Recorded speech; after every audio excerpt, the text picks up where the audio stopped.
Donc, bonjour, donc, je m'appelle Eric Scarazini, je suis directeur territorial, donc fonctionnaire. Je travaille dans une collectivité du sud de la France qui a environ 50 000 habitants. Et donc pour tout ce qui est de management, je dirige un service public industriel et commercial. Et j'ai aussi une activité de lieutenant-colonel de réserve. Donc j'ai la fonction militaire sur le management, la fonction publique pour le management et diriger un service public industriel et commercial. Donc toutes les facettes qu'on a vues, j'ai un pied dedans. Je fais actuellement un doctorat à Montpellier et je vais vous présenter un petit peu les travaux de recherche. Et le fait d'être dans une collectivité territoriale m'a permis de voir certains problèmes et au travers du doctorat, j'ai voulu pouvoir éventuellement essayer de les résoudre, ce qui est un autre problème. Donc je vais vous présenter le contexte, un mode de fonctionnement que j'ai appelé type Pâté-Marconi, je vous expliquerai la problématique, l'objet de ma recherche, la méthodologie et le protocole de la recherche, on passera peut-être rapidement sur ça, et comment mettre en place une gouvernance partenariale. Donc, l'organisation d'une commune se caractérise par l'existence de deux filières dont on a parlé, politique et administrative. Ça provoque une dualité hiérarchique et ça place les encadrants dans une situation très inconfortable, voire difficile. On constate une politisation qui se caractérise par l'intervention des cabinets politiques, l'introduction dans la hiérarchie de gestionnaires de confiance et l'implication des élus eux-mêmes. Donc, dans une commune, vous avez la filière politique composée du maire et des élus, avec des échanges entre le maire et les élus. Il y a quand même une subordination des élus au maire. Vous avez des échanges entre le maire et son directeur général des services dans la filière administrative, avec des comités de direction, directeur généraux adjoints, directeur général des services techniques, directeur des finances, des chargés de mission, et ça redescend vers les directions, les directeurs. Ça, c'est quand tout va bien, c'est dans le meilleur des mondes. Des relations entre les élus avec des interactions, des échanges, des discussions. Et vous avez ici un cabinet politique qui, normalement, est un conseiller du maire, et il n'y a que des échanges. Et le cabinet, normalement, a un rôle de conseil et aide le maire à mettre en place sa politique. Le conseil va organiser tout ce qui est réception et autres. Excusez-moi, je vérifie juste quand même que je ne vais pas dépasser, si tu me tiens le temps. Donc, le constat qui a été fait, c'est là où ça se complique. En fait, j'ai fait des petits schémas parce qu'un petit dessin vaut mieux souvent qu'une grande explication.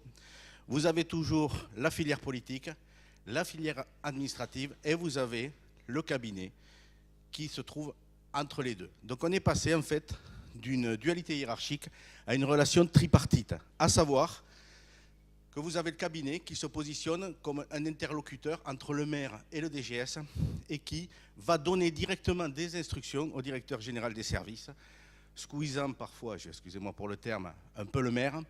Il va jouer le rôle d'un contre-pouvoir, à savoir que vous avez des directeurs qui ne peuvent plus obtenir ce qu'ils veulent par leur DGS et tout, qui vont court-circuiter le système, passer par le directeur de cabinet, qui ont parfois, les directeurs de cabinet sont vraiment des politiques, il peut leur arriver parfois de confondre le rôle de directeur de cabinet et de directeur général des services, et qui vont influencer le DGS.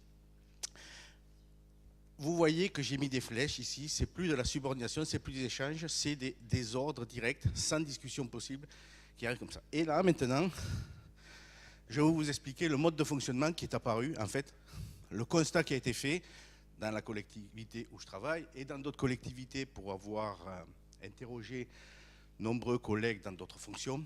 On a identifié un mode de fonctionnement que j'appelle de type Pâté-Marconi, ou la voix de son maître, en référence à la publicité où vous voyez un petit chien qui était devant un pavillon, les vieux gramophones, et qui écoutait la voix de son maître.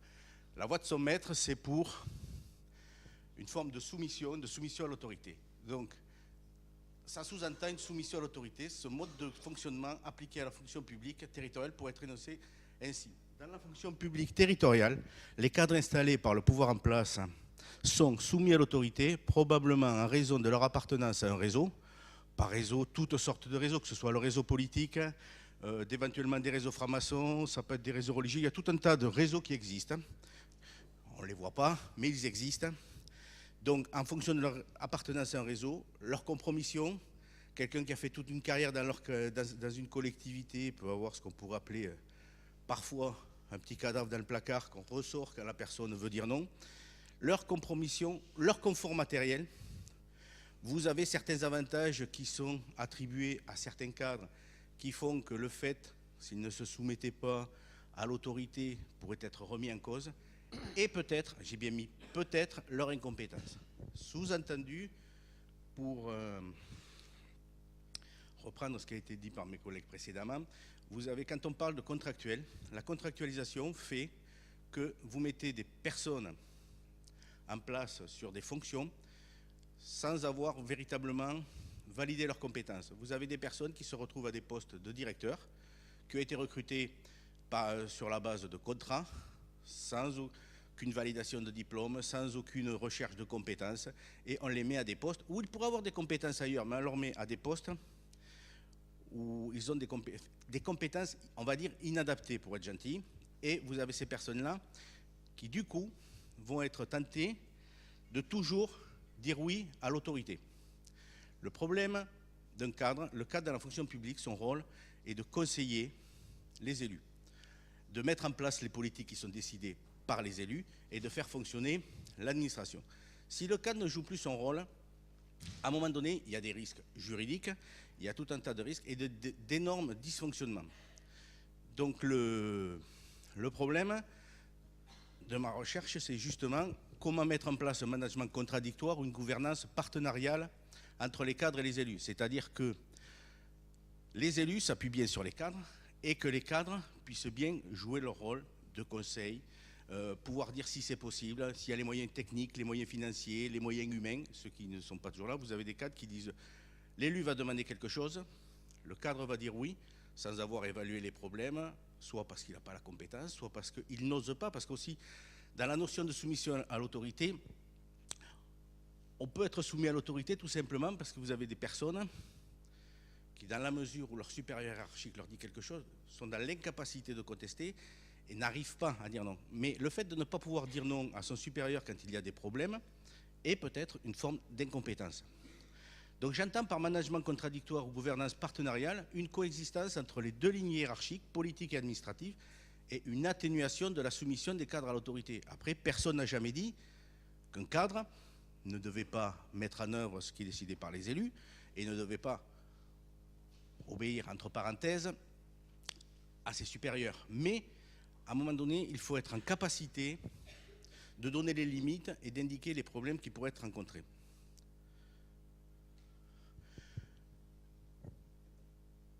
Hop, je suis peut-être... voilà. Ça ne va pas dans le bon sens. Voilà. Donc l'objet de ma recherche est bien la gouvernance au sein d'une collectivité territoriale. Gouvernance, c'est mise en œuvre d'un ensemble de dispositifs pour assurer une meilleure coordination des parties prenantes d'une organisation, chacun détenant une parcelle de pouvoir, afin de prendre des décisions consensuelles et de lancer des actions concertées. Le but, c'est que chacun soit bien à sa place.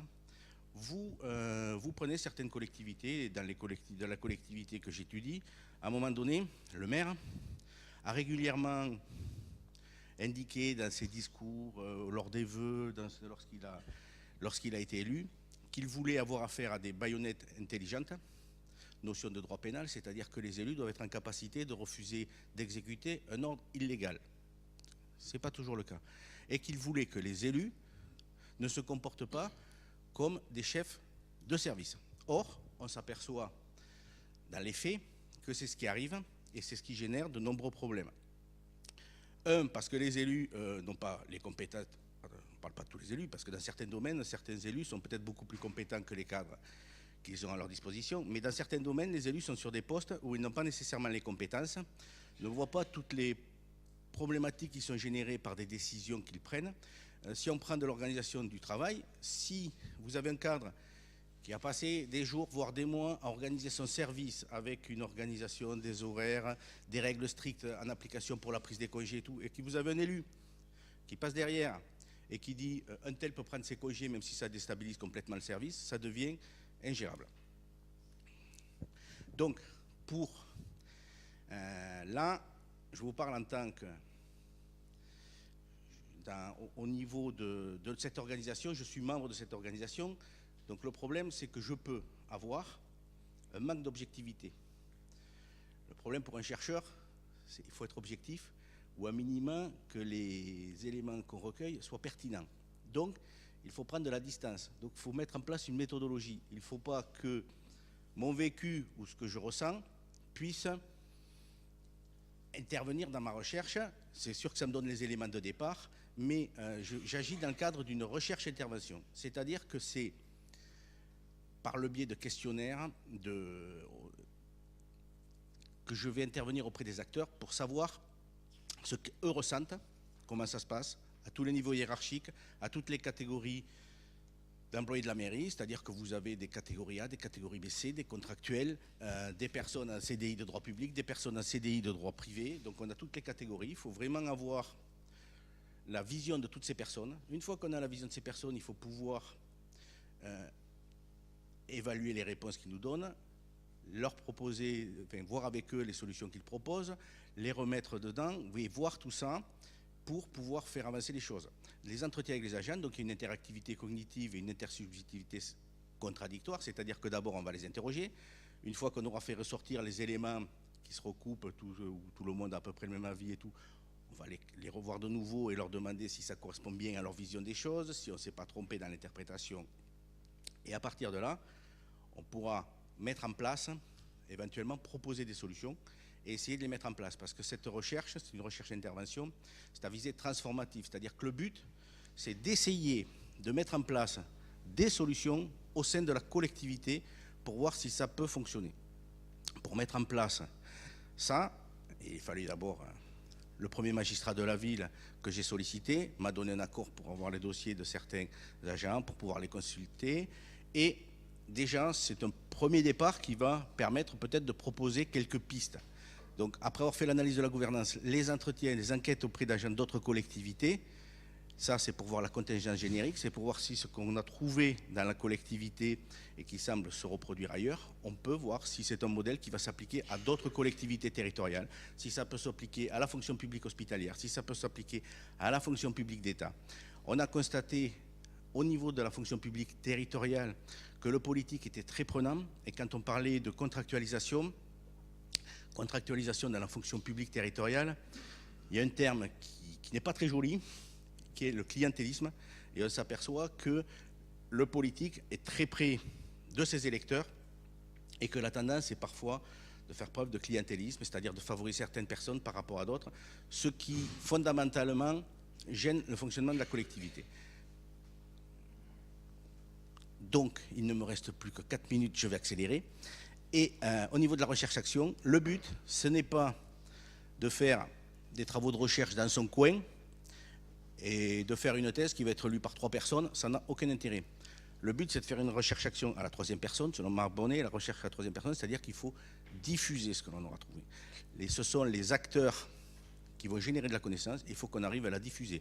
C'est pour ça que, en dehors des communications que l'on fait, on va essayer de le diffuser par d'autres moyens. Moi, je vois ici qu'il y a une web télé.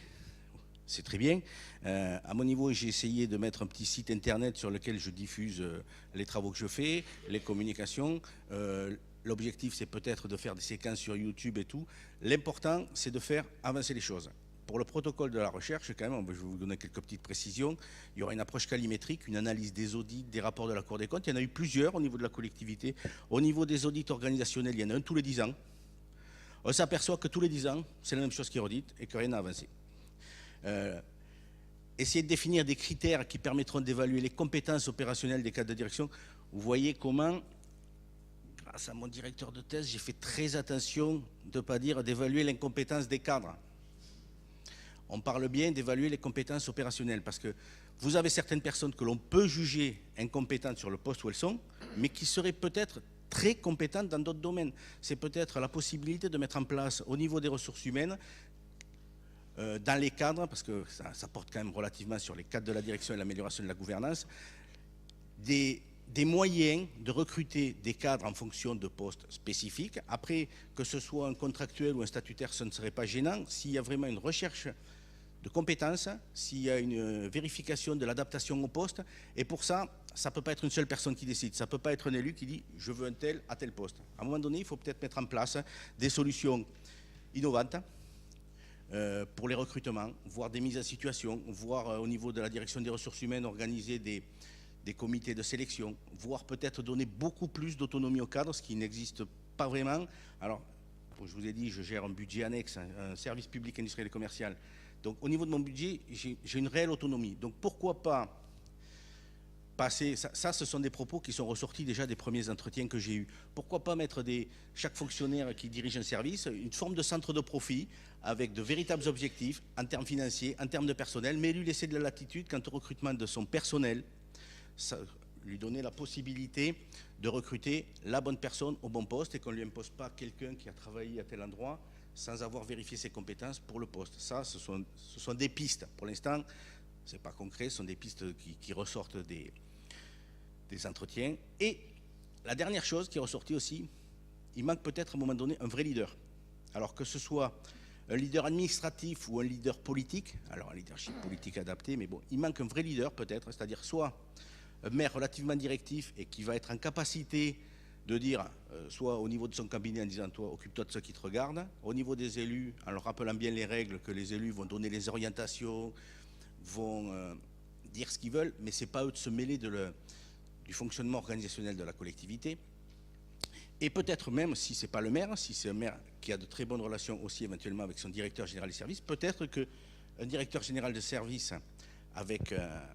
et je terminerai là-dessus, un directeur général de service avec une grande expérience, une grande compétence et surtout peut-être du charisme, en capacité de faire fonctionner ses services et de bien régler les problèmes, d'éviter qu'il y ait bien une relation montante et descendante dans les deux sens, qu'il y ait bien un retour d'information, que tout le monde se sente concerné et que les cadres n'hésitent pas à alerter quand il y a des problèmes et remettre au centre de la fonction publique un peu les compétences. Voilà, merci.